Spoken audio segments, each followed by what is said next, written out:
Hello नमस्ते सबैजनालाई।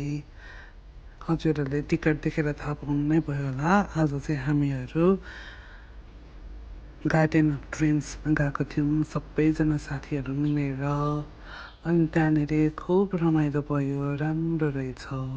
हुनु त पहिला पनि गएको हो, तर साथीहरूसँग जाँदाको रमाइलै छुट्टै। किनकि हेर्नुहोस् त यसरी टिकटक पनि बनाउनु पाइन्छ।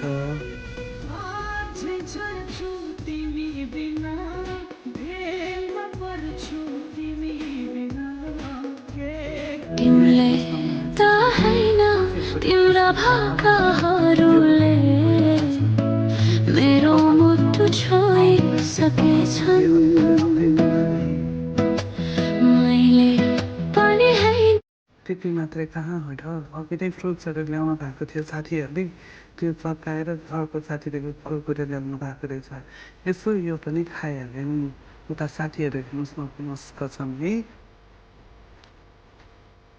यस्तो राम्रो ठाउँमा पुगिसकेपछि त एउटा दुइटाको पोजमा त फोटो खिच्नु परि नै हाल्यो। हेर्नुहोस् न, यसो पोज त दिन आउँदैन, त्यसले ट्राई गरेको राम्रै त छ नि है। अब हजुरहरूलाई राम्रो नलाग्यो भने हामीहरूलाई चाहिँ राम्रै लागेको छ। त्यहाँ हेर्नुहोस् हो साइडबाट हेरिरहेको छ है।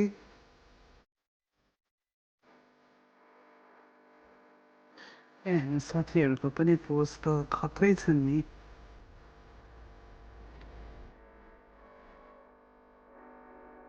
अब त्यसपछि भने सिङ्गल फोटो खिचिसकेपछि चाहिँ हामी सबैजनाको एउटा मेमोरी क्याप्चर गरौँ न त भनेर ग्रुप फोटोहरू पनि खिच्यौँ। हेर्नुहोस् हामी केटी मान्छेहरूलाई रमाइलो गर्नलाई कुनै ठुलो कुरा नै चाहिँ साथीसँगै गयो, भेटघाट गऱ्यो, फोटो खिच्यो घुम्यो हेऱ्यो, यति नै रमाइलो लाग्छ है।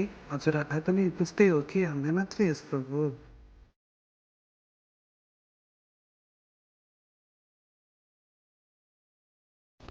अब यति गर्दा त हामी थाकिसकेका थियौँ। त्यसपछि त मनपर्ने खाजासाजा मगायौँ, चिया कफी सबै खायौँ।